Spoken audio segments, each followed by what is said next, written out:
Another episode of our show is here, and we have for you this week. On our new retro games reviews, we inspect S.C.I.O.N for the ZX Spectrum, an amazing action-adventure shooter. We also review Wing Warriors for the MSX1 systems, a very well-made shoot-'em-up. And we conclude these reviews with the incredible Casimiro and La Casa Encantada, a brilliant puzzle game for the Amstrad CPC. In our hardware review, we go into a detailed look of the exciting new console by the makers of Atari 7800 Plus, the Intellivision Sprint, and we find out if it's worth having in our collection. Our DOS Vault opens to review Europa Panic, an excellent EGA remake for MS-DOS of a classic arcade game of the 80s. In our retrospect, we remember and play the majestic Al-Qadim, the Genie's Curse, an action RPG of the golden era of SSI. The retro adventures reveal to us the atmospheric dystopian point-and-click adventure game, The Mighty One. We also do a retrospect review of one of Sierra's most debated offerings, Manhunter New York, and we will tell you why we think it's underrated. Finally, our history lesson tells the story of Neo-Geo Pocket series of handhelds and their daring attack on Nintendo's rulership that almost brought SNK to its end. Before we begin, we would like to suggest that you follow my twin brothers Johnny the Malice new podcast endeavor, Retro Gaming Dystopia, available now and every Monday on Spotify and Apple Podcasts. He's quite intense, but with a strong opinion. As always, we hope you like and subscribe. Let's go!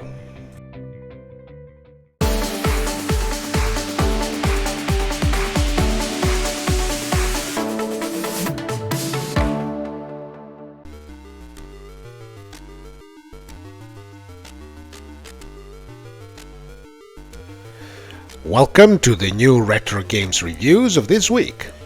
And we begin with S.C.I.O.N, a game for the ZX Spectrum 48 or 128K, with the only difference being the soundtrack.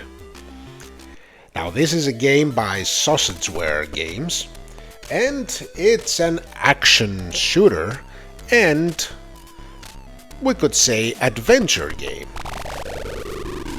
Your mission as a top-secret agent is to infiltrate the underground lair of a crime syndicate known as the Mortisans on a deserted island of the Pacific Ocean and overload the reactor core.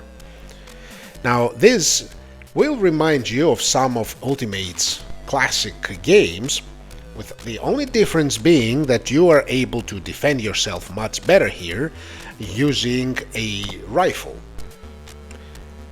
Now the goal of the game mostly is to find various objects that will assist you on your quest, ammunition for your gun as they are limited, and collect coins when you shoot enemies.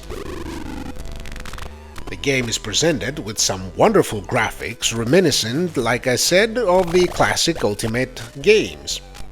They are colorful, there is no color class to speak of, thankfully, and that's partially thanks to the black background, but the rest of the environment is very rich and detailed. The animation is very good, and there is a variety of enemies to try to stop you on your mission. The controls are really responsive, and the only problem, if we could say, is the weird scrolling. As you can see from the video, the game scrolls before your character reaches the edge of the screen. Initially, this will cause kind of a dizziness whilst you're playing, but after a while you get used to it. Nonetheless, it is a small problem. The music and sound effects are excellent, and they accompany the game perfectly. On to the rankings now, and the graphics receive a 9. The controls receive a 9.1. The music and sound effects a 9.1 as well. And the gameplay an 8.5. For a total of 8.9. This is an excellent game that will have you hooked in no time, when you'll get used to the, well, kinda weird scrolling like we said. The rest of the game is a big enjoyment to play through. You should try it out.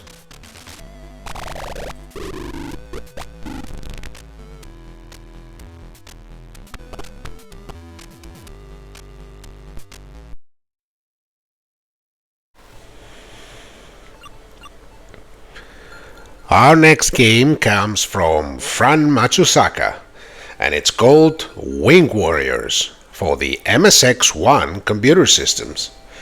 The game is also available in other platforms such as the ZX Spectrum Next, but we're reviewing here the MSX version.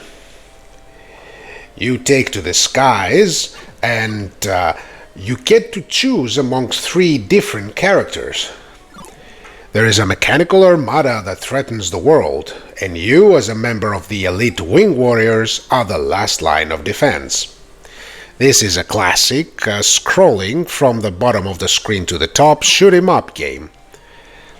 The graphics are really detailed and they have a wonderful animation, although most of the enemy sprites are limited to 1 or 2 colors. The game is scrolling fast, and given the system's limitations, it's quite good. But when a lot of things happen on screen at the same time, the classic MSX problem, because of the limited hardware as we said, makes its appearance. Meaning that some of the bullets vanish and there is a very heavy flickering on the screen. The colors of the environments are vivid and well chosen. There is a variety of stages to go through that will keep you occupied for some time. The controls are responsive and the collision detection is mostly good.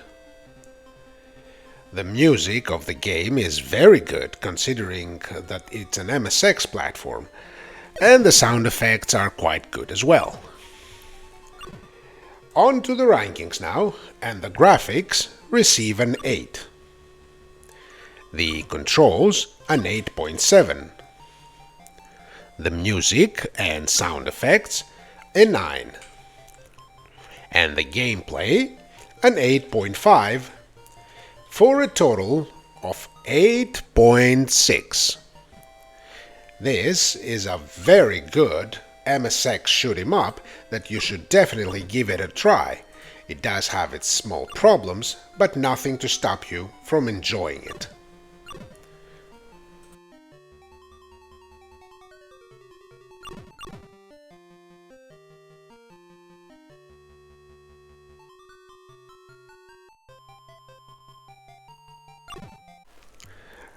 Our last game review is for Casimiro and La Casa Encantada, which, if I'm not mistaken, means Casimiro and the Haunted House. Now, our friend Casimiro always bragged about how capable he is to solve any kind of riddle or puzzle, so his friends took up the challenge and sent him to the Haunted House that no one has ever escaped from its deadly puzzles. This is a platforming puzzle game where you control Casimiro, a cute little red character, and you must find the way to solve the puzzle in its room, get the key, and escape on time. There is a clock ticking on every stage, and the sooner you solve the puzzle and escape a room, the more time you're gonna have to the next one, as the remaining time is added as a bonus for the next stage. The graphics are excellent, they are very well animated, the characters are cute and funny sometimes, and the colors, as we're always used to on the Amstrad CPC, are vibrant and well chosen. There is a great music and sound effects, and the whole game is, Well, visual galore, I would dare say. The controls are really simple and very, very responsive, something that is really important in such games. You control Casimiro with the joystick, you have the directional buttons, and that's all you need actually. You get to push some objects and triggers. There are hazards and environmental traps that will change the way its room and its puzzle is solved. The game is extremely well made. It is by ESP Soft, or ESP Soft, I'm guessing, for Hispania. The gameplay is mostly balanced, albeit sometimes some puzzles give you too little time to solve them and are a bit more difficult than the others, but hey, what is a good game without a good challenge, right? On to the rankings now, and the graphics receive a 9.3. The controls a 9.1. The music and sound effects a 9. And the gameplay a 9.2 for a total of 9.1. And the title of the Game of the Week: Casimiro in the Haunted House, or Casimiro en la Casa Encantada, is an excellent puzzle game, a rare finding for the Amstrad CPC, and a game we recommend you don't miss the chance to play. It will give you hours of fun.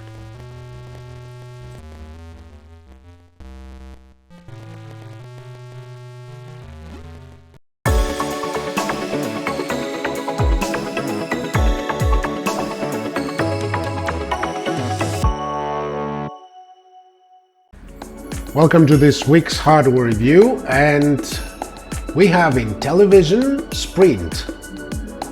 This console is a remake, or rather reimagining, of the Intellivision, a console of the late 70s, early 80s, and competitor to the Atari 2600.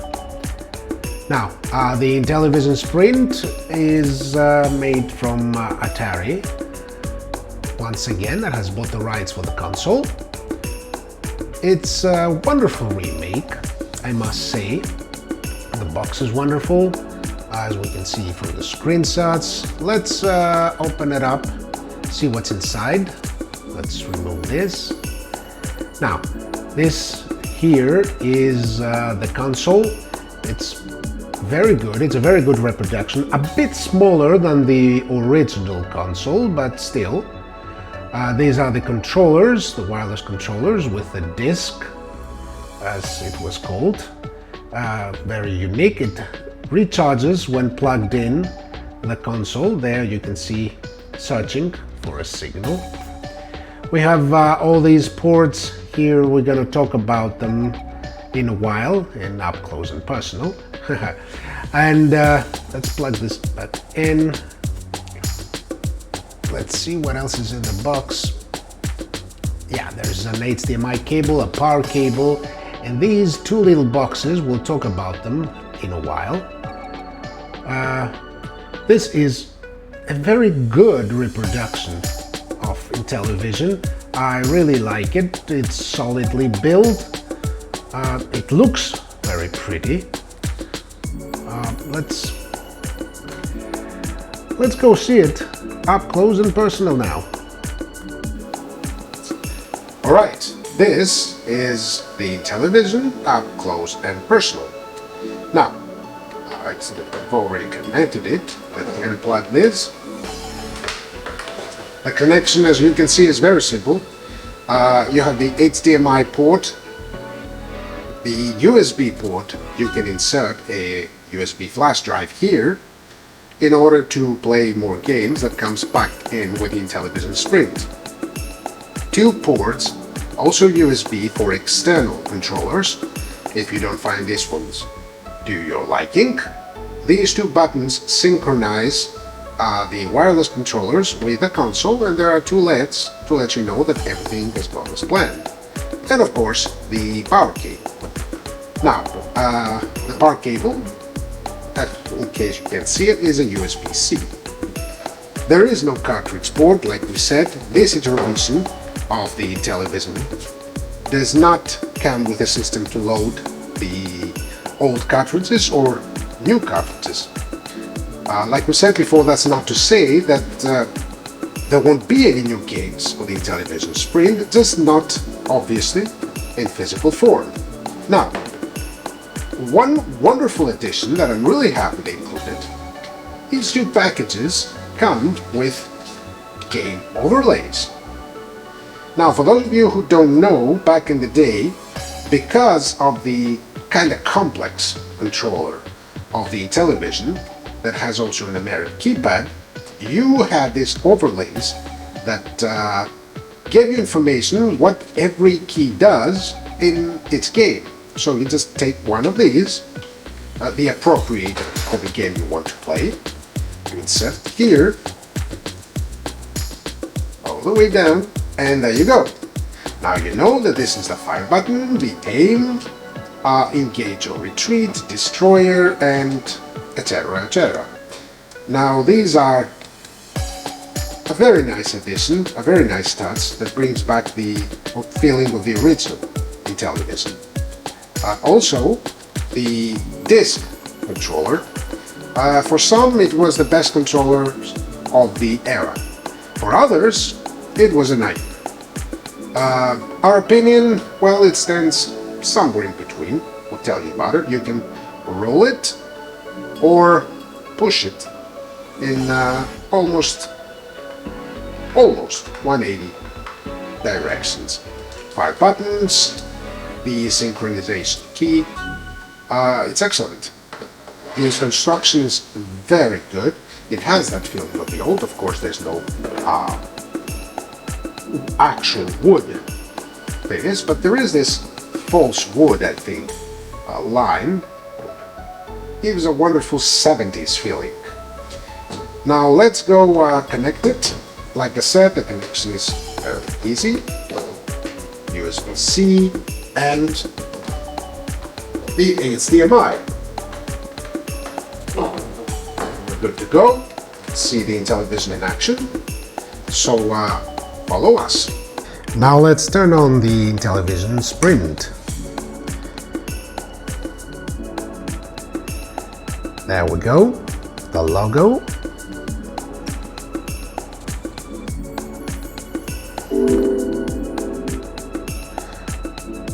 Alright, this is the main menu. We're using the disc controller to choose the game we want to play. As you can see, there are quite a few games pre-installed. Bomb Squad. Let's start with this classic, Balderdash. Enter.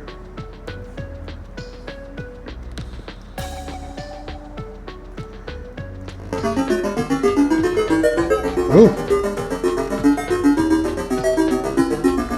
quite loud. A bit better now. Let's start. Press 5 to play.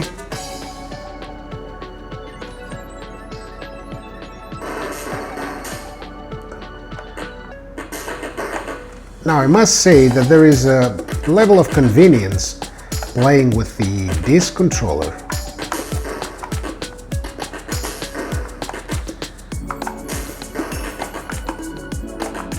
You can use just one hand in some games like this one. It's just that sometimes it's a bit overly sensitive. You want to go left, it goes, oh dear, oh dear.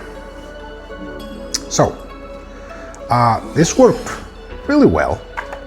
Well, with the exception that I got a rock on my head.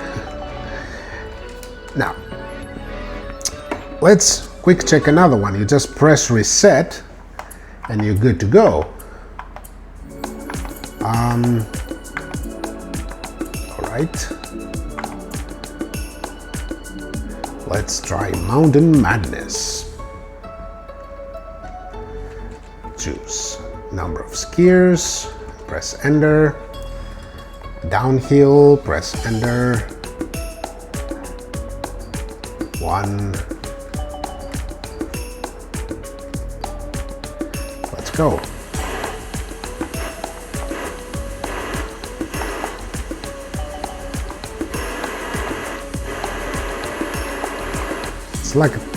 It's not like I know what I'm doing. Alright. That was a jump. Whoa. Yeah. Needless to say, I'm not a skier. In case you didn't realize that. Anyway, let's go check another characteristic of the Intellivision Sprint. I'm gonna plug in now a USB flash drive to see how it handles the external source. Let's go. Intellivision Sprint, the logo as before.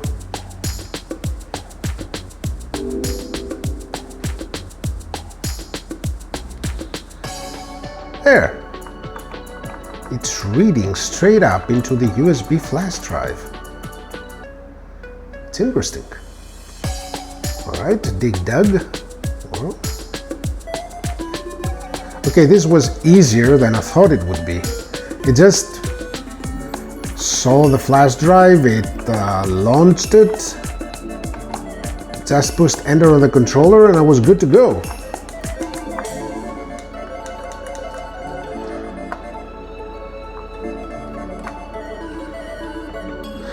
Now let me see that. 4 options. These are your display options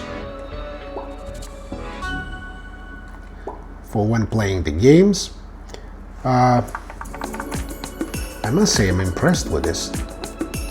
Of course, I don't see the access to the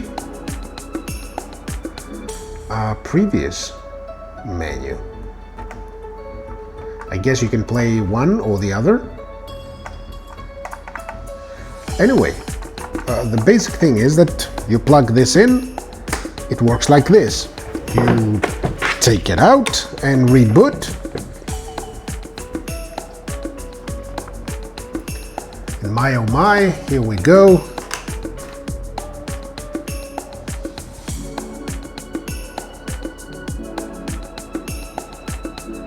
To the classic menu.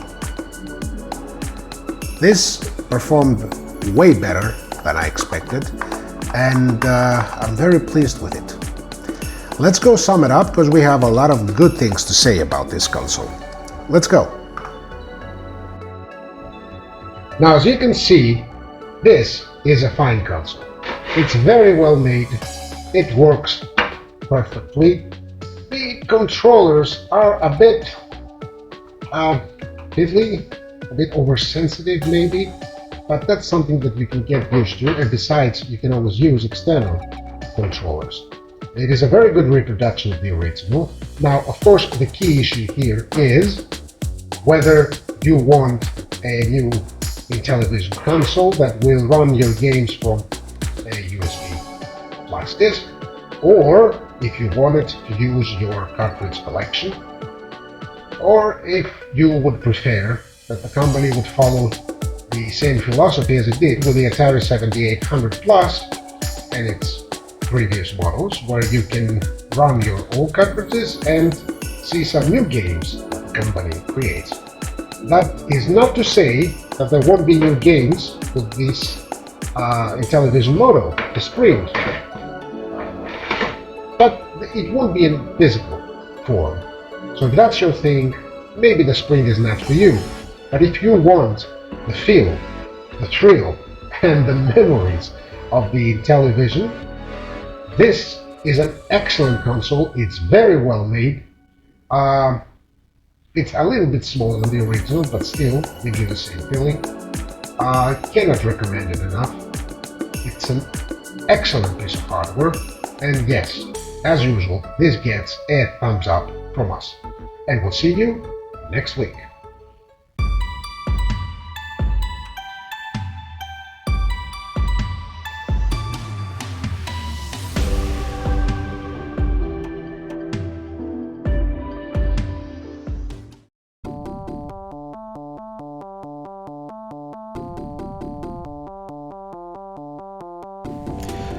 Let's open up the DOS vault for this week, beginning with Europa Panic, an action-adventure game by Hoolies for the MS-DOS. Now, in this game, you play a space marine of sorts sent to the icy surface of Europa to save a space station overwhelmed by extra-dimensional visitors. You need to find all the parts of the generators in the base in order to repair them and activate their defenses. Now, this is a mix of a shoot-'em-up, an adventure, and even partially a reflex and memory game. That means you have to remember each area you enter, the many exits and entrances, and there is a sort of puzzles to solve in each area in order to move on to the next room. Now, the graphics are in amazing EGA glory with 16 colors.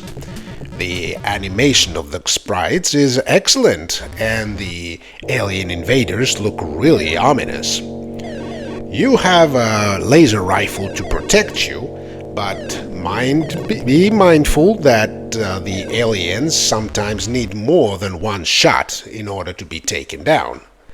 The controls are really simple and the gameplay is addictive. The game is a bit on the hard side. It really needs from you to have very quick reflexes sometime, and it puts you in many tough situations, but that only boosts its arcade feeling. Of course, in case you didn't realize it, this is a game that bids honor to a classic other game from the retro days called Exodus Venture. The original Exodus Venture was a very successful arcade game in the early 80s. The game also has a very good soundtrack and quite good sound effects. Now, the rankings are as follows. The graphics receive a 9. The controls an 8.9. The music and sound effects a 9.2. And the gameplay a 9.1 for a total of 9. This is an excellent arcade game remake for the MS-DOS. Give it a go!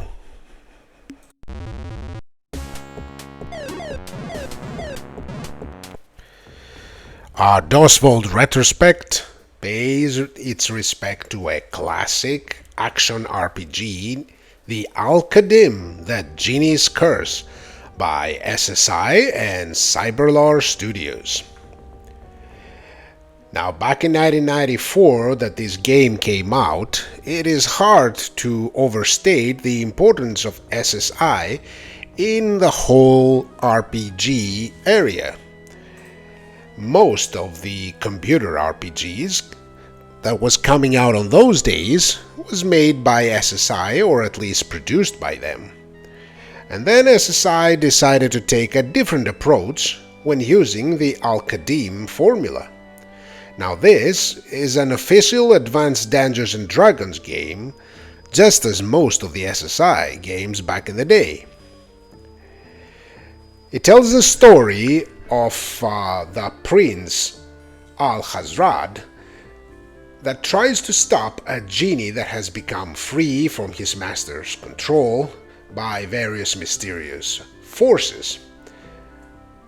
Now, I don't want to ruin the story for you in case you haven't played it, but Al-Qadim is one of the most interesting and majestic campaigns for the Advanced Dungeons & Dragons tabletop game. Now, like we said in the beginning, the game took a different approach to the RPG formula. It was actually an action role-playing game, not very much different from the Diablo series that followed a few years later. Now, we control directly our character, the prince, and we can move about the environment, attack enemies with our magic sword, avoid traps, trigger various switches, etc. We get to upgrade in classic way our character as he levels up, appoint experience points, and complete various quests. Now, the graphics of the game are very good for these days, and the game supports Sound Blaster and AdLib sound and various other sound cards. The music of the game is very, very good, and it adds up to the atmosphere, and so are the sound effects. The controls are simple and easy to get into. The game succeeds in venturing into the different areas, such as the action, like we said, or the puzzle solving. I personally found this new approach to be interesting, as the classic RPG formula used at those days by SSI continuously had begun to grow old. The difficulty of the game can be set by the player at the beginning through the menu, ranging from very easy to very hard if you think you're up to the challenge. Al-Qadim, it was a very, very classic game, and most magazines and reviewers at the time agreed with this. Unfortunately, SSI did not follow this path, and that is, I think personally, a real shame. Now, let's see the rankings, with the graphics receiving a 9.2. The controls an 8.9. The music and sound effects a 9.3. And the gameplay a 9. For a total of 9.1. Al-Qadim, the Genie's Curse, is a different and interesting approach to the classic RPG formula. I believe it will keep satisfied both the fans of an action game and a role-playing game, and it's definitely one of the most classic games of the RPG era. I suggest you revisit it, or if you haven't done it back in the past, try it out now. You won't be disappointed.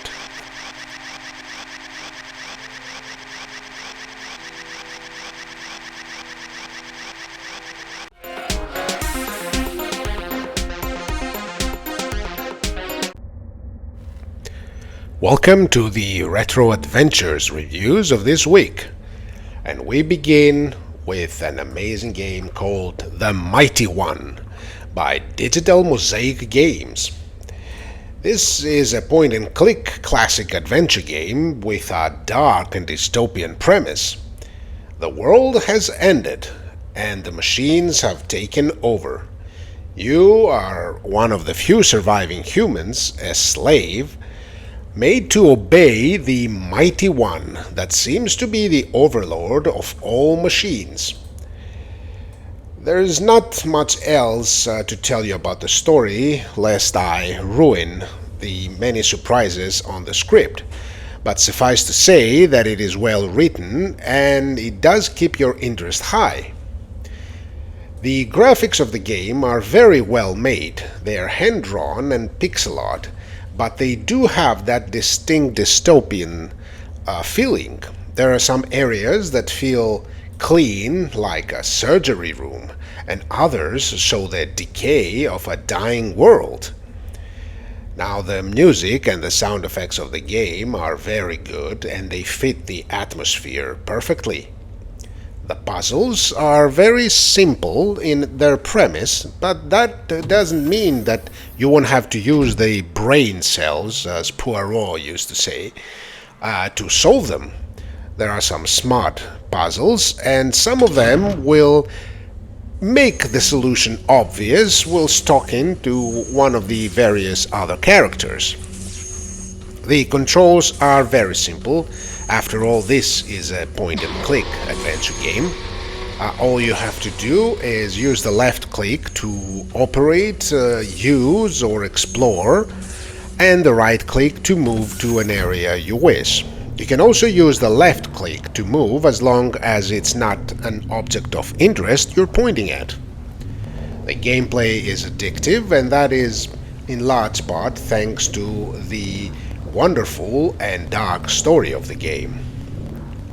Now I must clarify here, because I mentioned music before, that there is no actual in-game music, but the reason I consider it so high ranked is because that humming of the machines and the eerie sound effects make up for the lack of a soundtrack. Now the rankings of the game are: the graphics receive a 9.1, the puzzles a 9, the music and sound effects a 9 as well, and controls and gameplay a 9.2, for a total of 9.1. This is a wonderful, dystopian, dark, but fun adventure game that we definitely recommend you give it a go. It is a world worth exploring.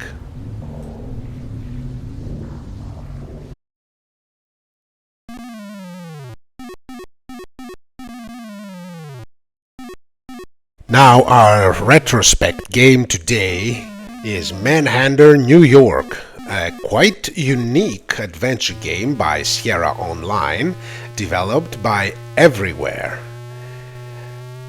Now this is quite unique, like I said, for a game of that era. It moves away from the classic recipe used by Sierra and the other companies at the time. There is no text input, and since it wasn't developed yet, there is no point and click interface. The game is a weird mixture between a cursor movement and action game. The story goes like this. In 2002, the New York skyline is seen being attacked by a mysterious alien force known as the Orbs. Now, 2 years later, in 2004, the entire Earth has been enslaved by these aliens.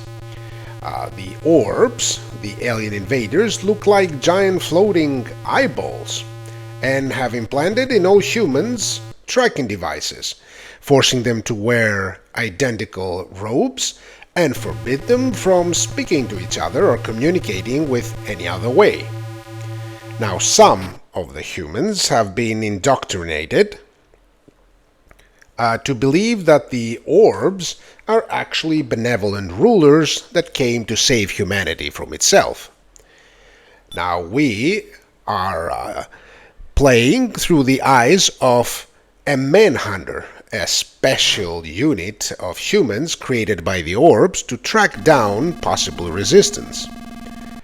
The story is very intriguing and very interesting and has this classic 80s dystopia feeling. Now, at the time the game came out, it really divided critics and gamers. Some of them felt out of their comfort zone, let's say, and the new interface and the way the game is played alienated them, leading to some reviewers to give it a mediocre or bad review. I personally think that this is unfair. I do enjoy it when companies try to do something different and innovate, and Manhunter New York is nothing if not an innovation. The graphics of the game are of very high standard, considering the fact that it was a game that came out in 1988. There is a music soundtrack and sound effects, but because the sound cards were still very limited back then, meaning that mostly ad-lib, there is no use of sound card, just the PC speaker. But it does what it can, and it's really not that bad. The puzzles of the game are a mixed bag, that is true. Some of them are enjoyable, and others rely too much on action formula. This is a dystopian adventure game with a little hint of noir. It is interesting, it is dark, and I personally think it's one of Sierra's most interesting, if not best moments. The controls take a little bit to get used to, but it's nothing too bad, and there is always information on screen to help you cope with that. Now the rankings are as follows. The graphics receive a 9.2. The puzzles, an 8. The music and sound effects receive a 7. And the gameplay, along with the controls, receive an 8.5, for a total of 8.2. Manhunter New York is a unique game that even enjoyed a sequel a year later with Manhunter 2 San Francisco. I believe, if you haven't played it already, that you should give it a go. You will discover something completely different, and for some of you, it may be the beginning of a wonderful friendship.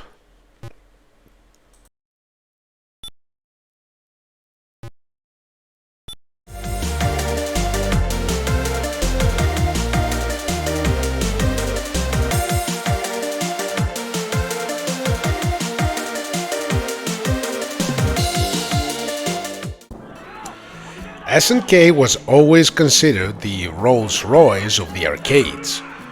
It even brought home a Rolls-Royce for you to play with in the Neo-Geo console, if you had deep enough pockets.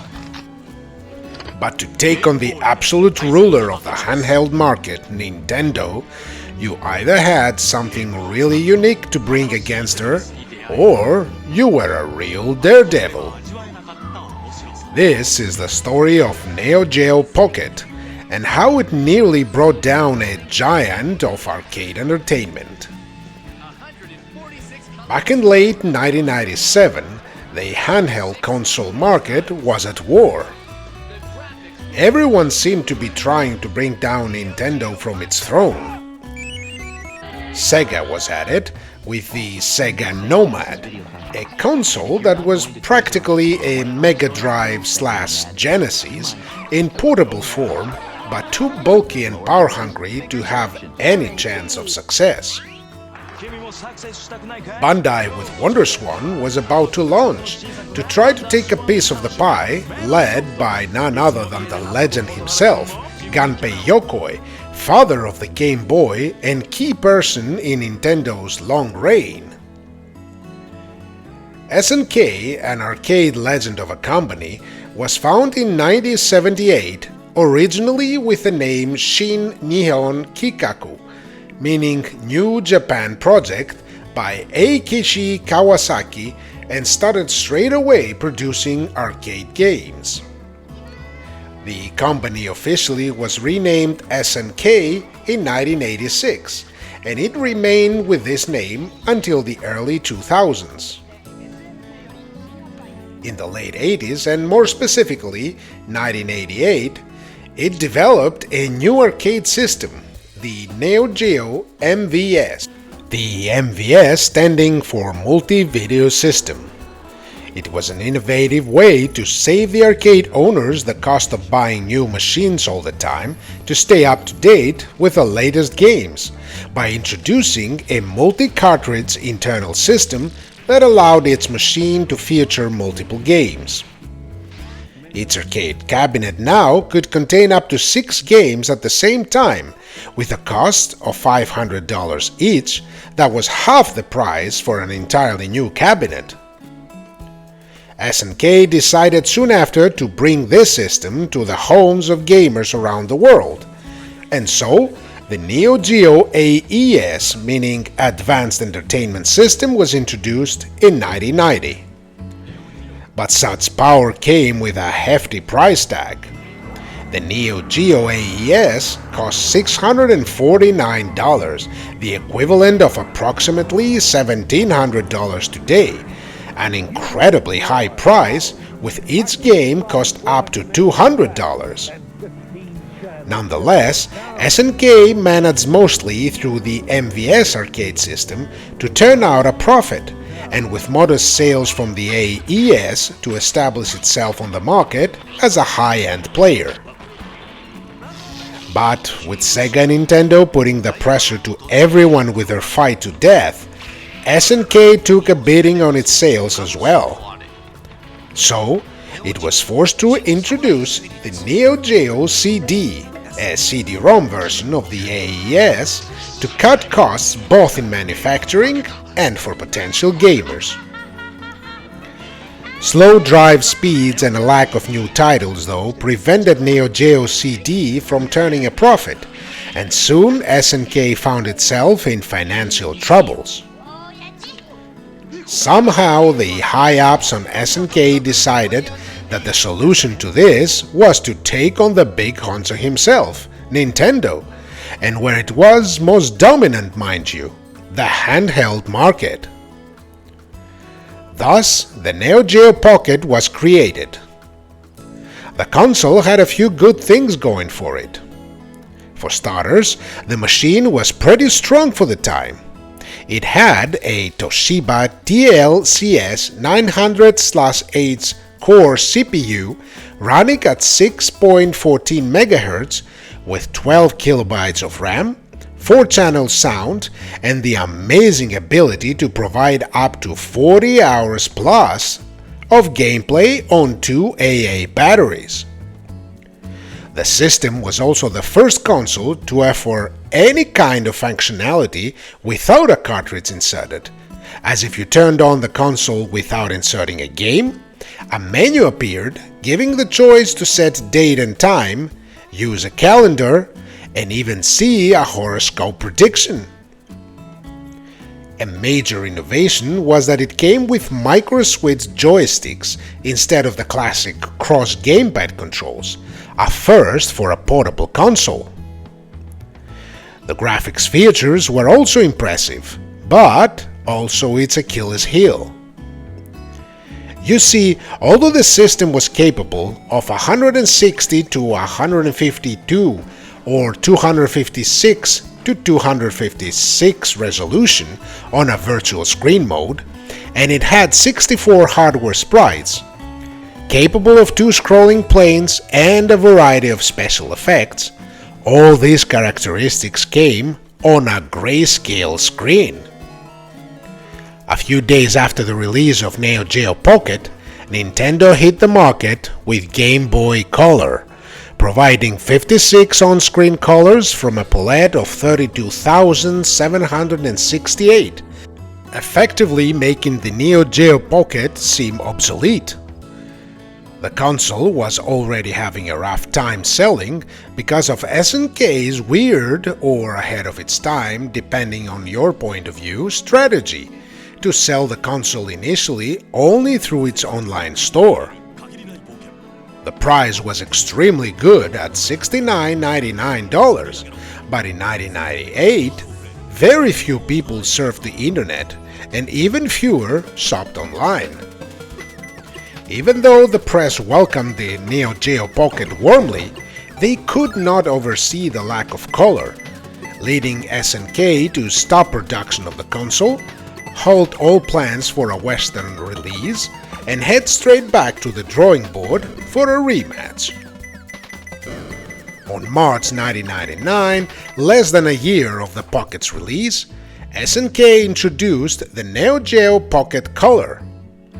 The new system was truly a handheld beast, topping even the Game Boy Color itself. Gone was the monochrome LCD screen and replaced with a TFT color one, with a palette of 4,096 colors, albeit with the ability to display 146 of them on screen. 16 sprites per scrolling plane were added to the system, and all that whilst retaining the 40 plus hours of gameplay on a mere 2 AA batteries. Surely this time Nintendo was in trouble.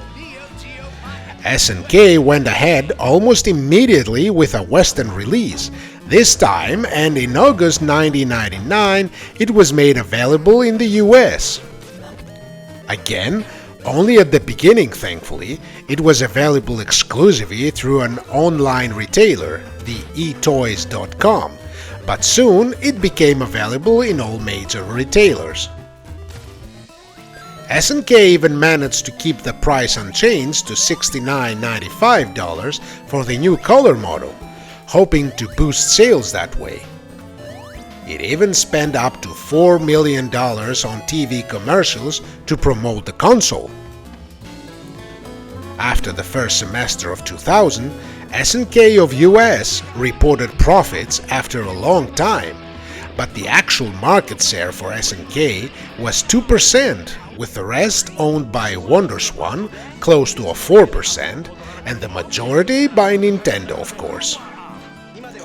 S&K Japan rolled one last time the dice by redesigning the Neo-Geo Pocket Color to a new slimmer version named New Neo-Geo Pocket Color, not a brilliant marketing name. It was 13% slimmer and smaller model with improved sound quality, but not much else different. The coming of a dual threat though was about to put an end to S&K's solid effort to put a challenge to Nintendo's reign. First, even though the original Game Boy brand was nearing its end of lifetime and Nintendo was already working on a successor, the system got a second life when the immensely popular Pokémon game was released. It gave birth to a behemoth of a franchise and boosted sales of the Game Boy Color, helping it achieve almost 40 million console sales. Then it was the successor of Game Boy Color itself, Game Boy Advance. When the system was introduced in March of 2001, it was clear that S&K's Neo-Geo Pocket Color had no chance to compete with it, and unfortunately for S&K, the funds had run out by that point. You see, by the early 2000s, the advancement of technology allowed home consoles not only to reach but to surpass the experience provided in the past 3 decades by the arcades, effectively ending the arcade era and depriving S&K from a major income resource. S&K was in deep trouble, and by late 2001, Kawasaki had left the company along with several of his employees and formed Brezasoft with sole purpose to develop games for the Neo Geo. S&K soon after filed for bankruptcy, and all production of the Neo Geo Pocket Color consoles stopped and the inventory sold out. That wasn't the end for S&K though, as later on Kawasaki, through the Brezasoft brand and a merger with a company named Playmore, would reacquire the rights to the S&K brand and IPs, forming the S&K Playmore Corporation.